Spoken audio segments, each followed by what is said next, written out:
Hola a todos, bienvenidos a Dame Más Datos. Quiero hablar de este tema del coronavirus una última vez porque creo que es importante destacar algunas cosas. Y es que estoy cansado de análisis muy simplistas de los medios acerca de tal país o tal región en el que lo bien o lo mal que lo ha hecho se reduce simplemente al número de casos o de fallecidos por habitante. Con esto no quiero decir que las políticas que se implementasen no influyan en cuánto se expanda o no el virus. Lo hacen y tienen bastante importancia. Pero lo cierto es que hasta la primera semana de marzo casi no se habían implementado políticas de gran envergadura en casi ningún país europeo. Para entonces la mayor parte del pescado ya estaba vendido. Una epidemia fuera de control. Muy desigual, aunque aún no lo veíamos bien en los números. Si no, ¿por qué hay tanta disparidad dentro de comunidades o países con la misma gestión? Por ejemplo, ¿por qué en Albacete hay 10 veces más fallecidos por habitante que en Murcia? ¿Por qué hay provincias colindantes de una misma comunidad autónoma que pueden tener el triple la una que la otra? Por ejemplo, Jaén que Almería. ¿Qué se ha hecho distinto en Almería que no se hiciera en Jaén? Recapitulemos. El día 9 de marzo había oficialmente en España 1000 contagios. Pero hoy sabemos que en realidad el número podría ser hasta 100 veces superior. ¿Por qué? Lo primero es el famoso retraso de 2 semanas para ver los contagiados en la estadística. Porque cuando una persona se contagia, primero tarda 5 días en mostrar síntomas, al menos de media. Suele tardar unos días hasta que los síntomas sean más graves en acudir al médico, el cual puede tardar en realizarle la prueba, que tarda en ejecutarse, se notifica y tarda un día más en aparecer en las estadísticas. 2 semanas de retraso en una época antes del confinamiento en el que el crecimiento de los contagios era exponencial, de cerca del 30% diario. Y para saber el número real de contagiados el 9 de marzo, habría que mirar más bien las estadísticas del 23 de marzo, 2 semanas después, cuando eran 33.000. Por otro lado, la mayoría de los casos detectados era de gente que requería atención médica, a los que se le daba prioridad en los test. Por ello, la mayoría de los casos leves y asintomáticos no se detectaban. Si queréis entender esto mucho mejor, os recomiendo ver un vídeo mío anterior que va mucho más en detalle sobre el tema. Esos 33.000 casos podrían ser realmente 100.000. Bueno, si esto fuera así, habría salido en los medios, ¿no?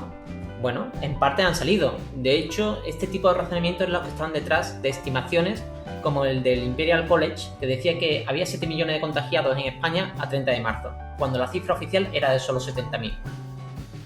Es decir, que el número real de contagiados podía ser 100 veces superior al oficial.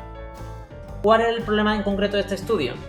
Pues que este tipo de cuentas solo tenían sentido antes del confinamiento, cuando el crecimiento era más exponencial. Un punto a destacar es que si el crecimiento diario fuera de solo el 20%, la multiplicación no sería de por 100, sino en torno a 30. 3 veces menos. Es decir, la diferencia que te puedes encontrar entre un Jaén y un Almería. Este 20 o 30% diario es lo que dependía del número reproductivo del virus, que es el número de personas que infecta cada contagiado. Como se puede ver en la gráfica, el número reproductivo del virus dependía en cada país, y antes del confinamiento era superior a 3. En cuanto se implementó, es cuando empezó a bajar muy por debajo, hasta llegar a menos de 1. Es decir, que cada nuevo contagiado se lo contagia a menos de una persona de media, y por tanto empiezan a caer el número de casos. ¿Y de qué depende este número reproductivo? Pues tenemos muchos factores conocidos. Por ejemplo, podríamos hablar de la importación de casos del extranjero, en el que podría ser útil mirar este mapa de la densidad turística. Por eso, no es de extrañar que 4 de las 5 primeras provincias con más de 5 casos fueran Canarias, Málaga, Valencia y Barcelona. La quinta es Madrid, que aunque parezca diluido en el mapa, es debido a su alta población, ya que es uno de los polos turísticos del país, sobre todo fuera de la temporada de verano. Los turistas infectados fueron la primera patada a un balón que desde entonces no ha parado de girar. Resulta muy interesante, y luego vamos a entender el porqué, que a pesar de ser de las primeras con tener casos, el Levante y el sur de Andalucía, junto con las islas, estén entre las menos afectadas de toda España. Otro factor muy interesante del que hablar es el de la densidad de población. Como sabemos, España se parece a una campana, en el que está rodeado una línea de costa muy densa de población y un péndulo en el centro que es Madrid.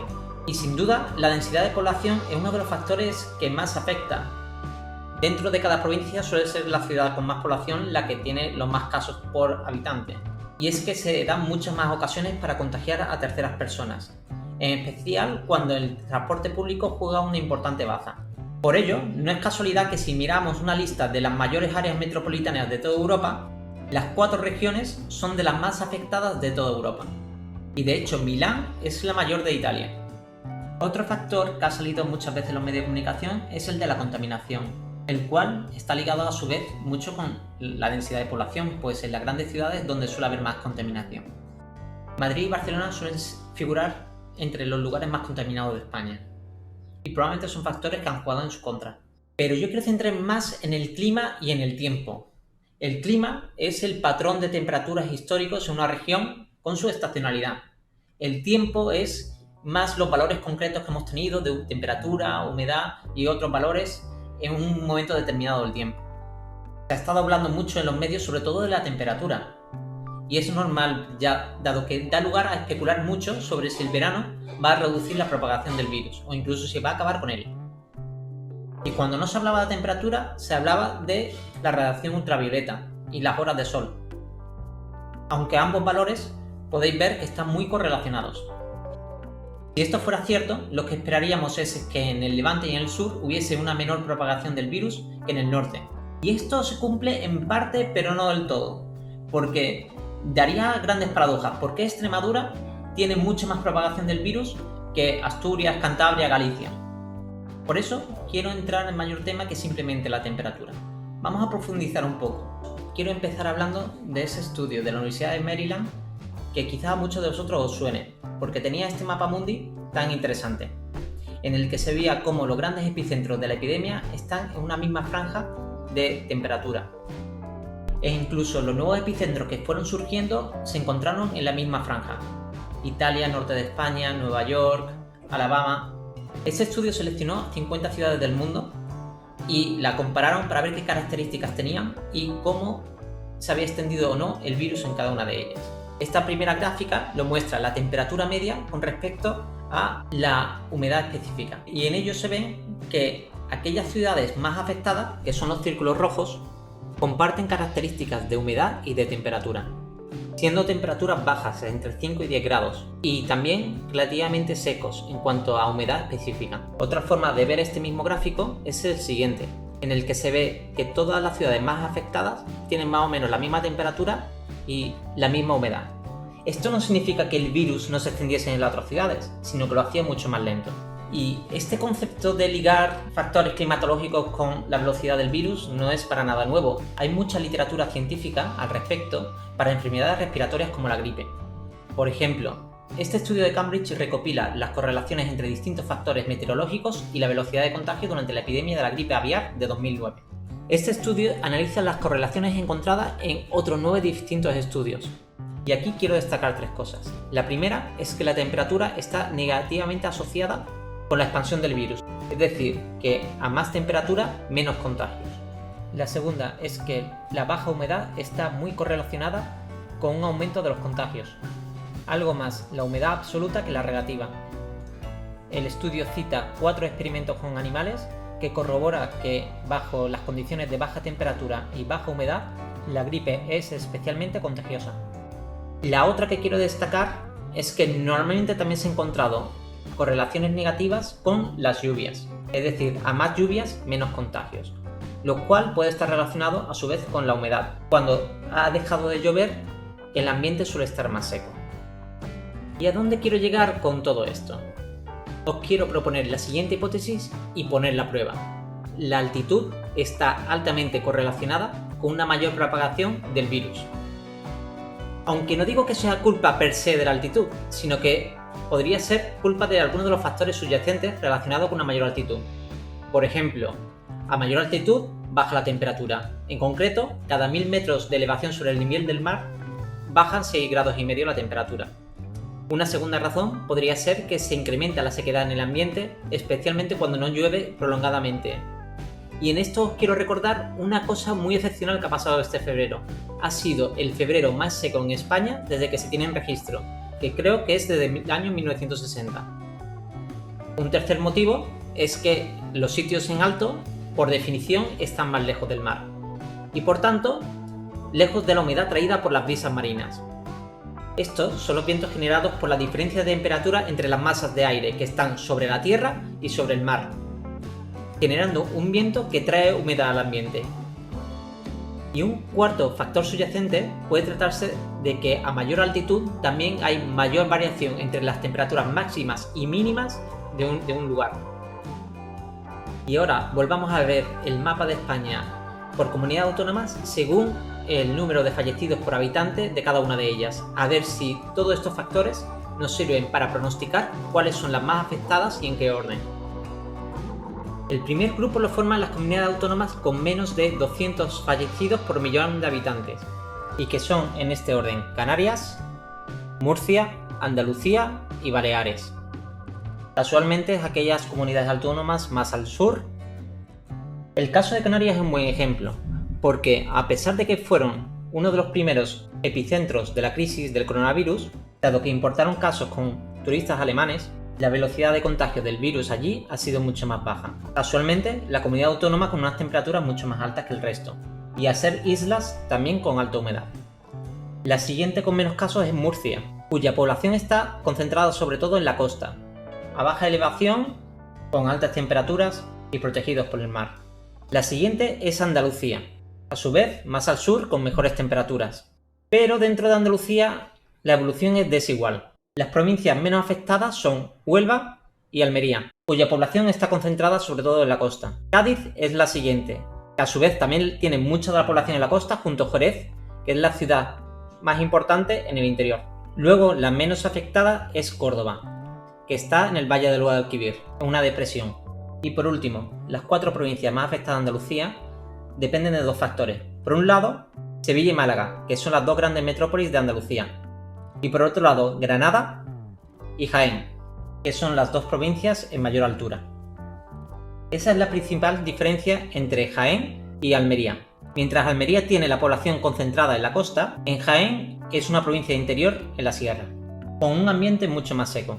La siguiente comunidad menos afectada es Baleares, una comunidad con clima templado expuesta a la brisa del mar.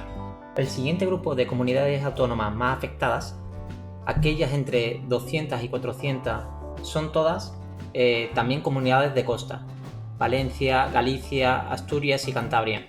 Si nos vamos a Galicia, la provincia más afectada es la de Ourense, que es la provincia de interior, sin sorpresas. Es interesante además que estas 3 comunidades al norte estén dentro de las menos afectadas. Ha sido la única región donde ha llovido en el mes de febrero, cuando la epidemia se estaba yendo fuera de control. Y además el número de fallecidos por habitante sigue un orden: Galicia primero, después Asturias y después Cantabria. Por eso resulta sorprendente que Asturias, que en muchos sentidos ha hecho una gestión modélica en cuanto a realización de test por habitante y búsqueda de nuevos casos, a pesar de ello está donde se le podría esperar por factores geográficos y según las condiciones de sus vecinos. El siguiente grupo de comunidades afectadas son Extremadura, Aragón, el País Vasco y Cataluña. Por un lado están las regiones costeras más afectadas de toda España, aunque en este caso vuelve a ocurrir lo mismo. Los datos por provincia dan una imagen muy distinta dependiendo de las condiciones de cada provincia. Por ejemplo, en el País Vasco, la región más afectada con diferencia es Álava, la provincia de interior, pues la media entre Guipúzcoa y Vizcaya no estaría muy lejos de Cantabria. Luego tenemos el caso de Cataluña, siendo Barcelona una de las mayores metrópolis de Europa, en concreto la 4ª. Y dentro de Cataluña, las regiones más afectadas ha sido la comarca central, en el interior, junto a la propia Barcelona. Aunque he de deciros que Cataluña me tiene un poco confundido, porque desde el confinamiento se está tardando mucho más en rebajar el número de casos. Y la verdad es que no me atrevo a especular el porqué. En este grupo encontramos también 2 comunidades de interior, Extremadura y Aragón, que son a su vez las 2 comunidades de interior con menor altitud media, casualmente otra vez más. Y por último, las 5 comunidades autónomas más afectadas son casualmente las 5 comunidades de interior con más altitud media, con Madrid destacando por ser una gran metrópolis. Así, al mirar el mapa de España por altitud, no es de extrañar que Castilla-La Mancha se vea mucho más afectada que Extremadura. la cual además suele tener mejores temperaturas, o que Castilla y León sea peor que Navarra. Además, ha sido un año en el que había habido muy pocas nevadas, junto con un febrero que hemos comentado que ha sido excepcionalmente seco. De hecho, nunca se había medido un febrero tan seco desde que se tienen datos, desde hace 60 años. Pero quizás podríais pensar que todo es casualidad.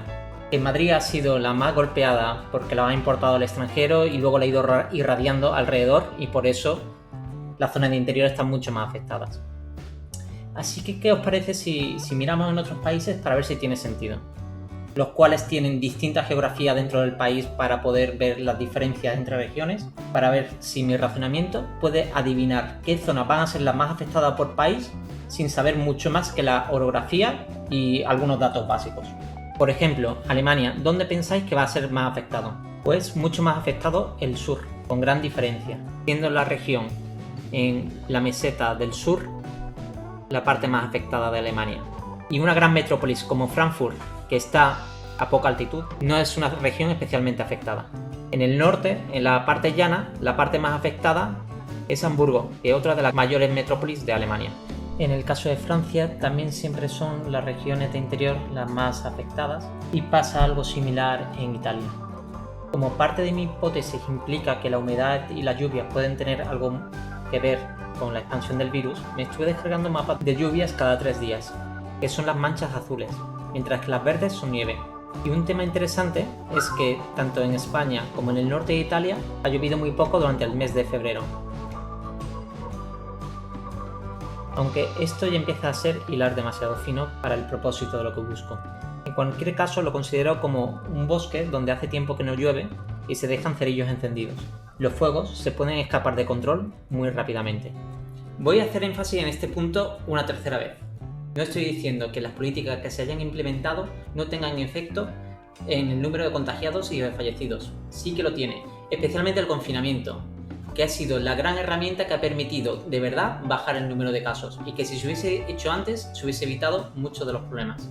Pero al mismo tiempo hay que entender que hay otra realidad que se superpone, y es que hay ciertos factores que influyen muchísimo en la capacidad del virus para extenderse, tanto climatológicos como meteorológicos, así como otros factores como densidad de población, importación de casos desde el extranjero, contaminación o costumbres sociales. Y resulta obvio ver que los factores climatológicos juegan un papel muy relevante cuando en el hemisferio sur prácticamente no hay países que estén muy afectados. Y es ahora, cuando estamos entrando en el otoño, que empieza a haber países en el hemisferio sur afectados, especialmente en la región andina, que tienen un clima más frío. Aunque por supuesto también juegan otros factores. Por ejemplo, en Brasil, Bolsonaro nunca se ha tomado en serio el tema del coronavirus, lo ha considerado un bulo, y por tanto lo esperable es que la población también se tome menos en serio las precauciones que debe tomar para intentar evitar la extensión del virus. También podemos ver como otros países como Rusia, que se vieron muy poco afectados, al igual que las regiones muy al norte, ahora que han abandonado las temperaturas bajo cero y se encuentran más bien en el 5 o 10 grados, la temperatura óptima para el contagio, es cuando el número de casos ha disparado. ¿La gestión de repente ha empeorado muchísimo en Rusia sobre la que estaban haciendo hace 2 meses? ¿O ha sido el clima que le estaba protegiendo hasta ahora? Así que espero que la próxima vez que veáis noticias en periódicos o en medios de comunicación sobre comparaciones entre países y regiones, podáis ver si tiene sentido, si tienen en cuenta los distintos factores de contagio de esas dos regiones. Mismo clima, si una es una gran metrópolis y la otra no, etcétera, etcétera. Espero que este vídeo os haya parecido interesante, y si os gusta, por favor, suscribiros, dar me gusta y ayudar al canal a crecer. Un fuerte abrazo.